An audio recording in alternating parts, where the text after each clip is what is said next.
Women in the trucking industry are encouraging more female truckers to join the workforce, fearing a national driver shortage. Despite many women with heavy vehicle licenses, female truck drivers say some have been turned down due to inexperience. To bridge licensing employment gap, Vocasa Group at Trucking Australia secured the Women in Commonwealth funding, launching largest recruitment of female heavy-duty drivers in Australian history.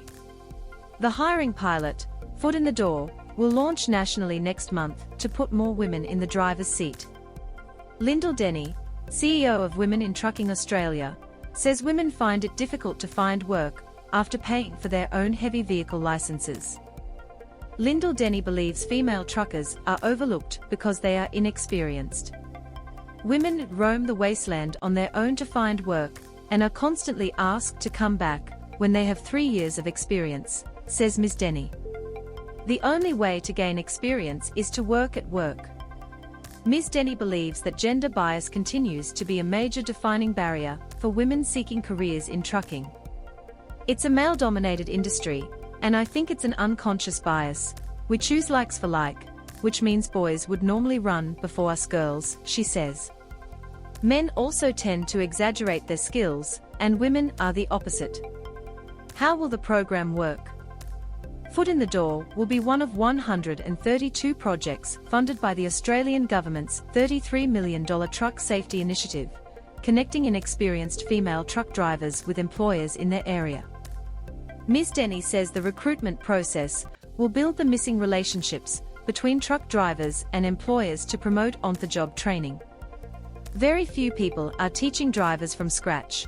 So we need to change that, a bit of a cultural shift, and we need to rethink the industry, says Ms. Denny. Women Truck Drivers founded Women in Trucking Australia to support women interested in trucking careers.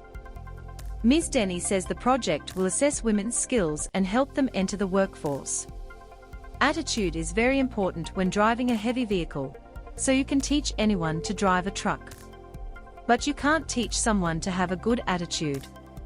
Initially, the Foot in the Door pilot will be for those who already have a truck license. However, Ms. Denny hopes that in time it will become available to those who do not yet have a heavy vehicle license and to those seeking employment. We had the department that wanted to work with us approach us to get unemployed people into trucks, she says. We said no to this first iteration.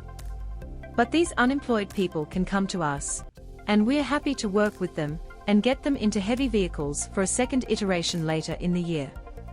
Not just a gap from licensing to employment. Western Australian truck driver Heather Jones is the owner of Pilbara Heavy Haulage Girls, which trains women who want to drive trucks.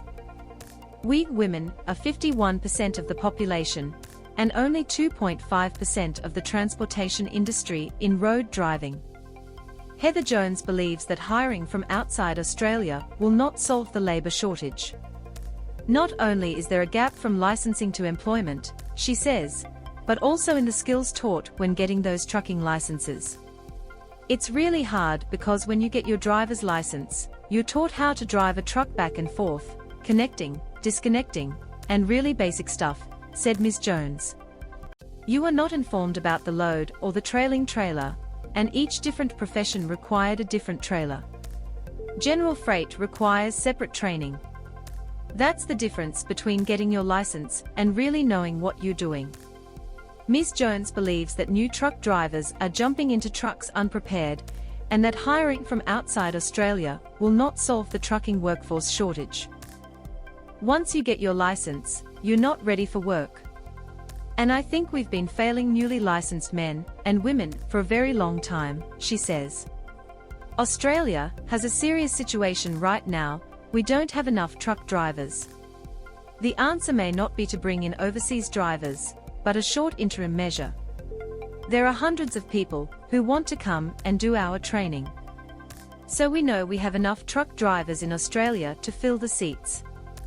It's enough to find and train them to get in the seat and onto the highways. The federal government is spending $33 million to improve heavy vehicle safety. Young Truckers South Australian fuel tanker driver Casuarina Smith believes encouraging youth to enter the industry is key to tackling labour shortages. Ms. Smith has nearly 14,000 followers on Instagram, where she shares what it's like to work in trucking. "My goal is encourage others to enter the industry and have a bit of a behind-the-scenes view of what it's like as truck driver day in and day out," she says. "Hopefully this way I can get into schools to start talking to kids about truck safety and awareness. Then this may inspire them to realize that there are career options in this industry as well." Casuarina Smith shares her insights into life as a truck driver to encourage others to pursue careers. Ms. Smith also advocates for the need for more apprenticeship-type training. "A young boy can start like any apprentice, where they be in the garden, learn how to load trucks or clean trucks, and then they can start as a passenger," he says. In 2022, both Queensland and Tasmania established a heavy vehicle driving apprenticeship. Apprenticeships, according to the Australian industry standard, are provided in response to the call address driver shortages in Australia. Currently, South Australia, Victoria, New South Wales, the Australian Capital Territory, Northern Territory, and Western Australia are in the process of offering or consulting to establish a heavy vehicle licence apprenticeship.